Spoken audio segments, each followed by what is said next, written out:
Hey everyone, welcome back to Well, This Happened. In our first episode, we introduced you to Angela, who actually went up to a new coworker and asked if she was pregnant, and she wasn't. So awkward. If you want all the gruesome details, be sure to check out that original video. We've got the link down below. But today I'm here to talk about the answers. We gave you the chance to be the career coach, and we gave you 4 answers, and we had lots of you comment, really impressed. But I want to talk about the fact that there was only one right answer. To do that, though, I'm going to tell you which ones were wrong. So let's start with the knockouts, the ones that were way too extreme, which were A and D. In A, it was publicly apologize. Go up to her desk and really just kind of let loose so that everybody around saw that you were apologizing. Now, that might be instinctual in the sense that you want to look better. You want to save face. You want people to know that you're a kind and sensitive person. But the truth is, it's just adding fuel to the fire and salt to the wound. It's mortifying for this person already for you to bring this up again. So that's not the right answer. Now, some of you said that you should apologize in private, and I do think that that's an interesting response, but it's actually not the right one, and I'm going to share more in a minute. Now, D was the flip side, the other extreme, which was to do nothing at all.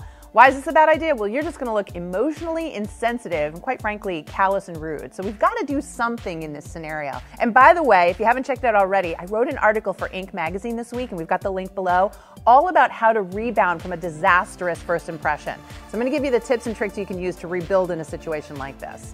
But for now, just understand D was the wrong answer. You can't do nothing. You've got to do something. So that leads me to C. Now, you all know I come from an HR and recruiting background, so this third option of going to the hiring manager or recruiting or HR and seeking their help might sound like a good idea, getting guidance on what to do here. But I'm actually going to advise you not to do that in this situation. Angela's a new employee. And you might not know this, but in the first 90 days, we're heavily evaluating new employees to see if they've got anything about them that's not going to pan out long term. It's easier to get rid of somebody in the first 90 days than to hang on to them for a long period of time. And so if Angela goes running to them, it's like she's pointing out the fact that she's made this huge mistake. And I honestly think that this is something that she can fix on her own. So I wouldn't advise her to do that. Which obviously leads us to the correct answer, and that is B, to email the apology. Now you might be wondering, but JT, why wouldn't I go in person and privately apologize? Well, the problem is that sometimes things can get lost in translation. And when you have these delicate situations, you want a paper trail. Think of this scenario.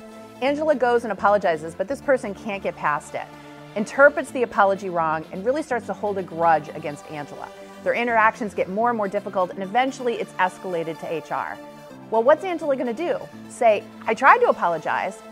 No one was there. We don't know how it was interpreted. Or what if Angela could say, I did apologize, and here's the email to prove it. This is why you want to have the paper trail. I'm not saying that Angela couldn't also go and apologize in private, but the right thing to do is to email the apology.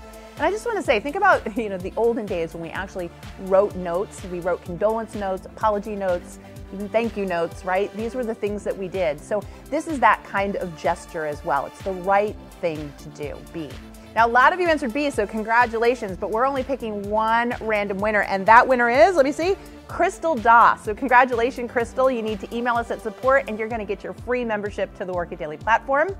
For the rest of you, I want you to keep playing. Come back every week. Be the career coach. You could also win. And of course, if you've got your own situation for Well, This Happened, make sure that you share that in the comments below, or you can even email it to us privately if it's not something public. We'd love to feature your story so that you could get feedback from everybody out there. All right, thanks so much for playing. I cannot wait to see you next week. If you haven't already, now is the time to subscribe to our channel. Just hit the little bell so you get the instant notifications. That way you'll always get our amazing advice. And until next time, I'm going to remind you, if you want to win, you've got to work it daily.